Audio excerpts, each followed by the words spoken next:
YouTube channel. তো চলো আজকে অনেক দিন পর মানে একটা আমার চ্যানেলের রেসিপি এসছে। তো চলো আমি তোমাদের সাথে রেসিপিটা শেয়ার করি। আর হ্যাঁ, তোমাদের রেসিপিটা তোমরা লাস্টেই দেখতে পাবে। তো আমি আর মাঝখানে মানে ভিডিও ক্লিপে বলে দেবো, আর আমি সবার লাস্টে এখন হচ্ছে দিচ্ছি, ইন্ট্রো দিচ্ছি, তখন আমি দিইনি।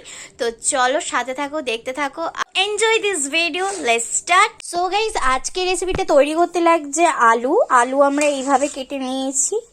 তো এখন জলের মধ্যে এটাকে ভিজিয়ে রেখে দিয়েছি। তো চলো আর কি কি লাগছে দেখাই। আর লাগছে 3-4টে কুচিয়ে নেওয়া পেঁয়াজ, আদা পেস্ট করা, আর এখানে হচ্ছে রসুনটাকেও পেস্ট করে নিতে হবে। তো চলো এটাকে পেস্ট করে নিই, তারপরে আসছে। এর মধ্যে মশলাগুলো হচ্ছে নুন, আর এটা হচ্ছে জিরের গুঁড়ো, এটা হচ্ছে লঙ্কার গুঁড়ো, এটা কাশ্মীরি গুঁড়ো লঙ্কার, এটা হলুদ। তো মেন লাগছে হচ্ছে লিভার, মানে এটা হচ্ছে চিকেনের লিভার। তো গাইস তেলের মধ্যে এখন আমরা জিরে ফোড়ন দিয়ে দিলাম। তো এখন আমরা আলুগুলোকে ভালো করে ভেজে নেবো। তো চলো, আর দিয়ে দিলাম 2টো তেজপাতা। তো গাইস এর মধ্যে এখন আমি দিয়ে দেবো আলুগুলো।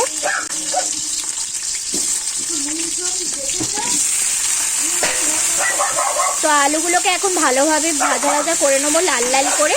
তো এর মধ্যে আমরা দেবো পরিমাণ মতন হলুদ আর হচ্ছে নুন। তো এর মধ্যে পরিমাণ মতন লবণ দিয়ে দিলাম, আর পরিমাণ মতন হলুদ দিয়ে দিলাম। এটাকে এখন ভালো করে লাল লাল করে ভাজা করে নেবো। তো ততক্ষণ ওয়েট করো। আলুটা লাল লাল ভাজা হয়ে গেছে। তো এখন এর মধ্যে আমি এখন পেঁয়াজগুলোকে দিয়ে দেবো। আর হ্যাঁ, পেঁয়াজগুলো পরিমাণ মতন 3-4টেই নিয়েছি আমরা, 3-4টে পরিমাণ মতন নিয়ে আমরা কুচি করে কেটে এখন দিয়ে দিয়েছি। তো চলো এটাকে এখন এর সাথে মিক্সিং করে ভাজবো। তো চলো দেখতে থাকো।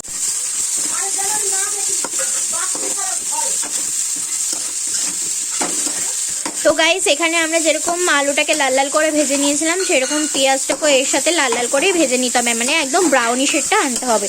তো চলো এটা হতে থাকো, ততক্ষণ ওয়েট করো, সাথে থাকো। এর মধ্যে দিয়ে দেবো আদা পেস্টটা, তারপর দিয়ে দেবো হচ্ছে রসুন পেস্ট। মিক্সিং করা মশলাটা এখন এর মধ্যে দিয়ে দেবো। যা যা ছিল আগেই দেখে নিয়েছো তোমরা। তো চলো এটাকে এখন ভালোভাবে এটা দিয়ে কষাবো, কষিয়ে না তারপর আসছে। এই মশলাটা কষানোর পর একটু সামান্য পরিমাণে জল দেবেন, হয়তো কড়াইয়ের মধ্যে লেগে যাবেন। তো লেগে গেলে পুড়ে যাবে, তো ভালো লাগবে না।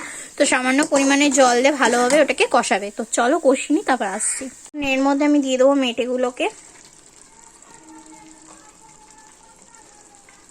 তখন এই মেটের সাথে এখন মশলাটাকে ভালোভাবে কষাবো। সো গাইস এখন এর মধ্যে আমি সামান্য পরিমাণে জল দিয়ে দেবো, মানে 1 বাটি মতন জল দিয়ে দিয়েছি। তখন এটা এখন ফুটতে দেবো। চলো ফুটুক, ততক্ষণ আসছি। এইভাবে তোমরা 10-15 থেকে 20 মিনিট মতন এইভাবে ফুটতে দেবে, ঝোলটাও একটু শুকিয়ে নেবে, আর কষা ভাবে টেস্টি লাগবে। তো চলো হয়ে যাক, তারপরে তোমাদের সাথে রিভিউ নিয়ে আসছি। সো গাইস ফাইনালি রেডি হয়ে গেছে।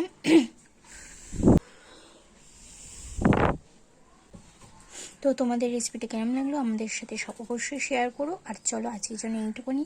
তো চলো টাটা, পরের রেসিপির জন্য ওয়েট করো।